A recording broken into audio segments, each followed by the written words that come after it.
Marion County 911. Is anybody experiencing flu-like or COVID-19 symptoms? No, somebody's shooting in my hub. I'm at FedEx in Plainsville. What's the address? There's gunshots everywhere. Okay, Please hurry. What is the address? The address is 8951 Mirabelle Road. How many shots did you hear? I don't know if anybody got shot. Can we go out down here? Can we run on way to the end and go out? Don't go outside. Stay where you're safe. 8951 Mirabelle Road. I want you to stay with me, okay? Don't hang up, okay? Shut that door! When a young boy's mother notices his odd behaviors, intensifying year by year, she begins to worry about him. It began as a child when young Brandon Hole insisted on wearing 3 pairs of shorts at a time. That seemed innocuous enough until years later, when he developed an unusual obsession that soon went off the rails. This was the bedroom of that same boy. Only now he was well into his teenage years, and his true love is depicted on the colorful posters hanging on these walls. The cartoon ponies you see are the central characters on a children's animated television series, My Little Pony. Most people would do anything for the love of their life, but few knew just how far Brandon was willing to go for his. And the ones that did know would soon wonder how they didn't see the horrific outcome staring them right in the face.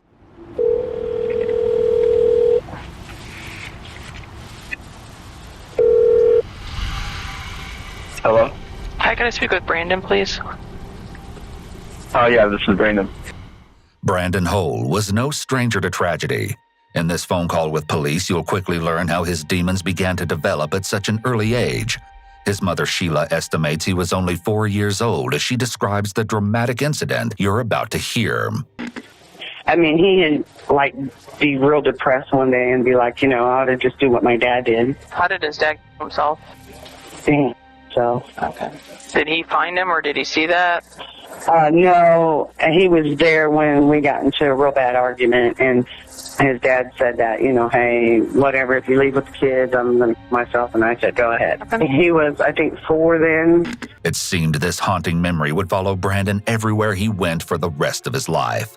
Before long, Sheila would see his struggles start to manifest in unusual behaviors, including his insistence on wearing 3 pairs of shorts at a time, the way he would rock back and forth as he watched television, and how if his routine tasks were interrupted, the whole sequence would begin again.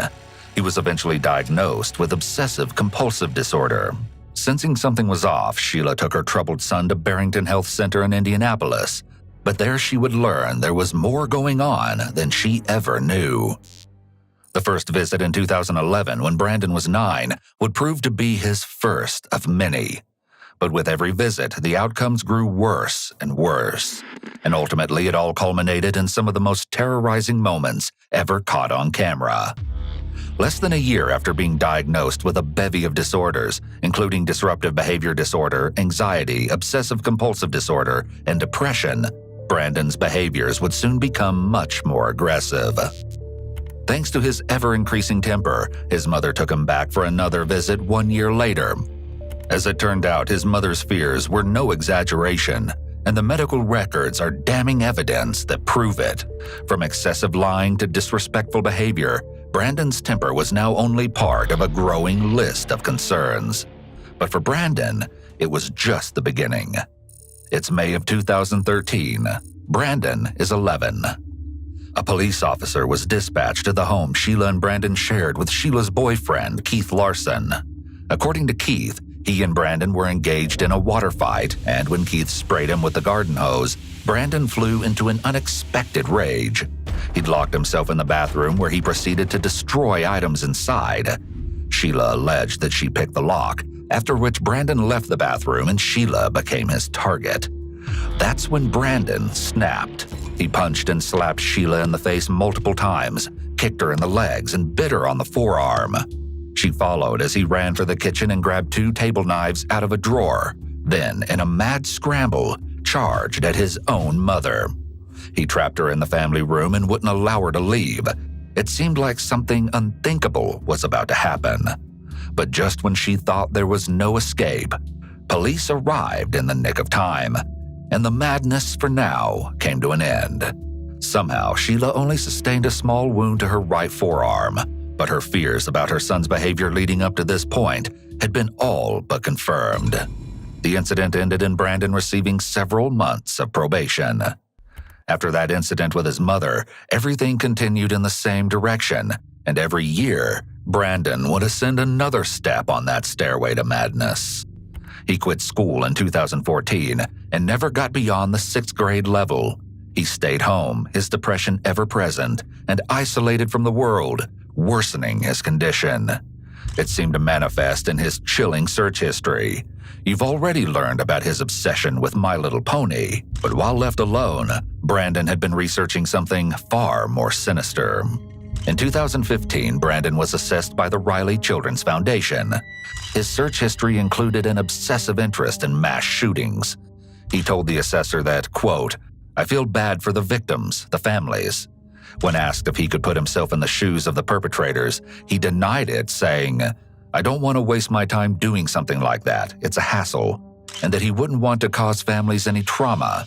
Chillingly, the assessor concluded that Brandon seemed to empathize with the victims, despite the fact that he also admitted to sharing memes and jokes about them with his friends. Then, the day came when 18-year-old Brandon made the decision to follow through with something he'd planned to do for quite some time. It was March 2nd, 2020. And he was like, well, drive me to the gun store and I'll just look around. On the way to the gun store, we saw a sticker that said hashtag stop the life. And he's like, there's your sign. And I was like, okay, well, if you buy a gun, there's your sign. You know, I got to take that away from you. You know what I mean? Right. So, and he did buy it without bullets. The store was out of ammunition that day. That night, Sheila and her daughter devised a plan. The situation was far too perilous, and they couldn't just sit back and watch to see what became of it. They had to act. If not, Sheila feared, perhaps Brandon would follow through and take his own life, just as his father had done several years prior. Or something much, much worse. The following morning, they traveled to the Indianapolis Metropolitan Police Department and filed a case report telling of his troubled past and how he planned to point his shotgun at police, thereby ensuring his death. Later that same day, on March 3rd, several officers and members of the Indianapolis Mobile Crisis Assistance Team, or MCAT, responded to Sheila's home. Upon entering, Brandon was placed in handcuffs, with the police report stating that Brandon had become quite anxious, and his main focus was ensuring that no one looked at his computer. What police would find on that computer would leave Sheila utterly shocked, with the search revealing extremist websites in his history. At this time, Brandon's gun was confiscated under Indiana's red flag law. When Brandon was taken to Eskenazi Hospital for further assessment, she hoped he'd be put on a 72-hour hold. But instead, somehow, he was in and out in under 2 hours. To Sheila's utter surprise, an emergency medicine doctor determined there was no diagnosis, and Brandon denied having any issues. What's more shocking, there's no record that indicates a formal psychological assessment was ever conducted on Brandon during this visit, despite Sheila's cries for help. A few days after the visit to Eskenazi Hospital, a detective contacted Sheila concerning his confiscated shotgun. I just needed to talk to you about what happened with Brandon. My role in this is simply just to see if we're going to file a retention case. If they file a retention case, he would also be deemed to be a dangerous person, which only means that he wouldn't be able to purchase a firearm. This isn't a criminal record, and it's not, you can't even see it. Like if somebody were to search for criminal cases and stuff, these cases don't go into there because they're just civil. Once they get filed, like if I needed to check on one, I can't even do it. I have to send an email to the prosecutor's office and ask them to look because they're the only ones that can access it. So to see like what the status of it is. Then, when the FBI visited with Sheila the following month, they would unknowingly add fuel to the fire. An agent, along with another officer, visited Sheila's home and asked to meet with Brandon. When the agent asked Brandon what he planned to do with his life, Brandon replied that perhaps he could join the FBI. In response, the agent made it clear that wouldn't be an option for him. Perhaps this was the straw that broke the camel's back. It would be exactly 1 year to this very day that Brandon would unleash the inner demons he'd been harboring since early childhood. At the conclusion of the meeting, all intelligence that had been gathered on Brandon revealed the last thing Sheila or any mother would ever want to hear about their own son. Brandon had all the makings of a mass shooter. Some of the red flags that the FBI may have recognized in Brandon were that he was a loner with feelings of rejection from society, as well as feeling like he was being treated unfairly, and his belief that he was a victim. Other red flags that Brandon showed were his symptoms of depression, homicidal thoughts, violent fantasies, and anger problems.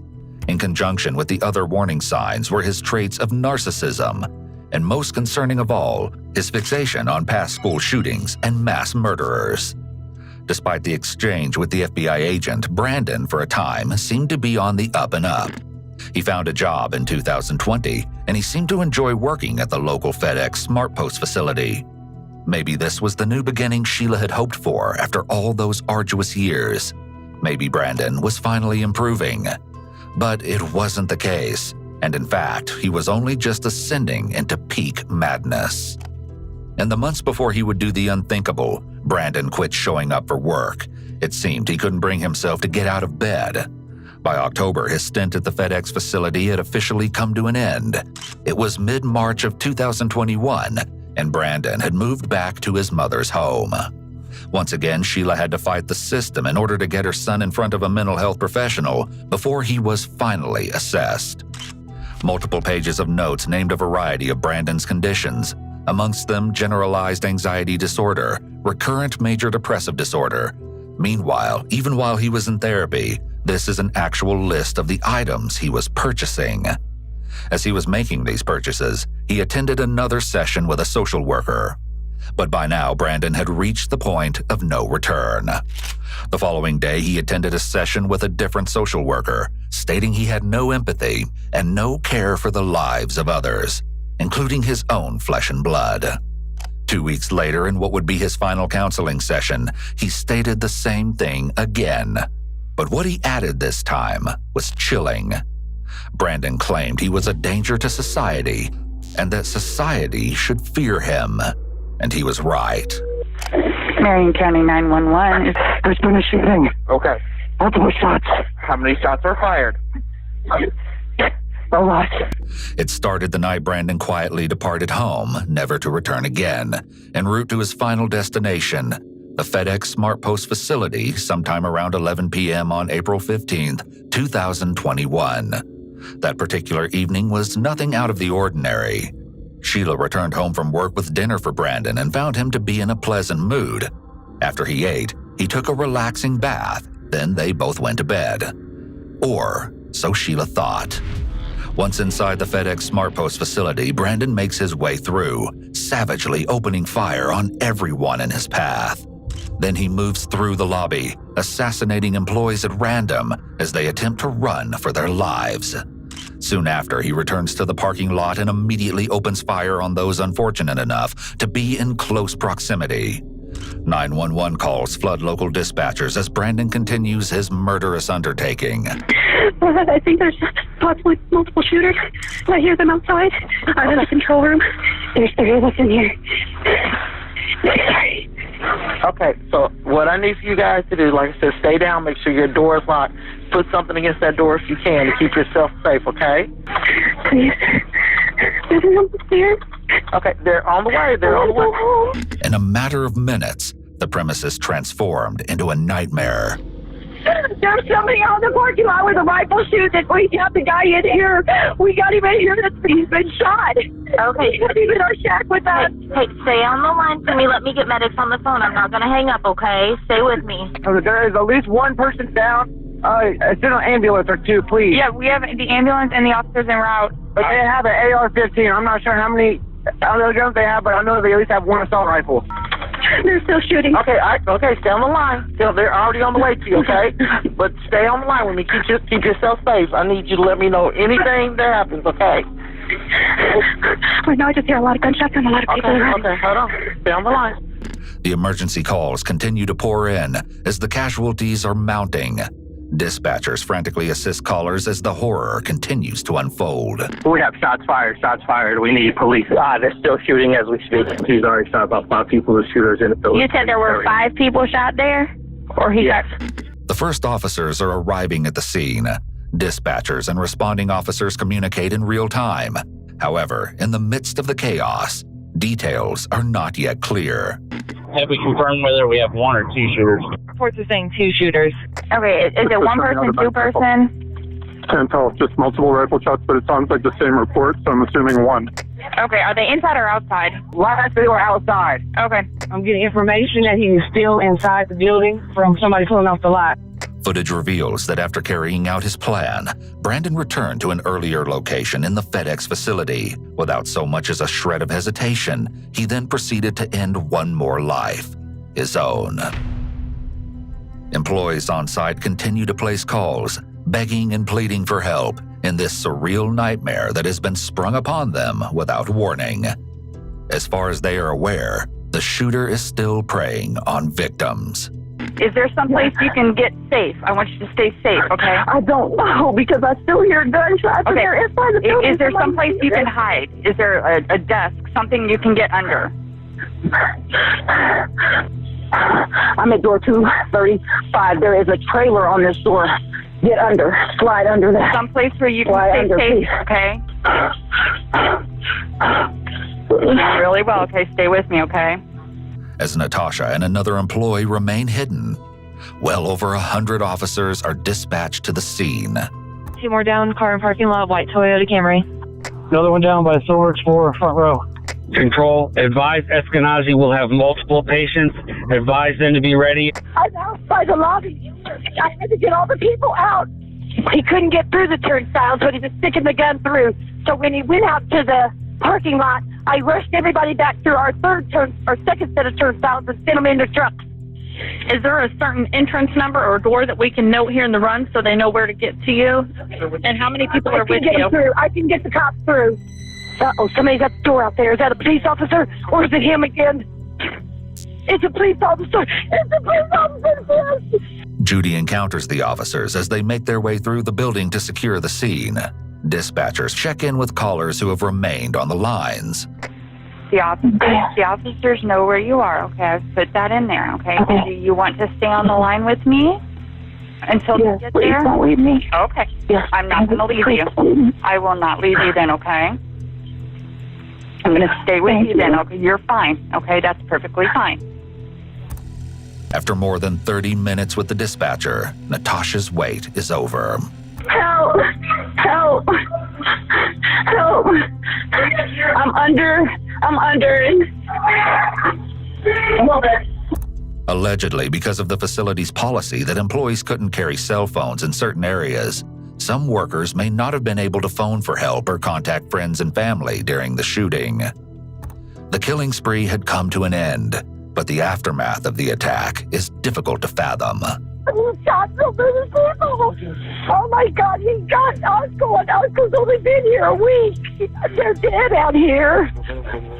8 innocent, unwitting victims' lives ended abruptly. Soon, Brandon is located by officers as they confirm that he is now deceased.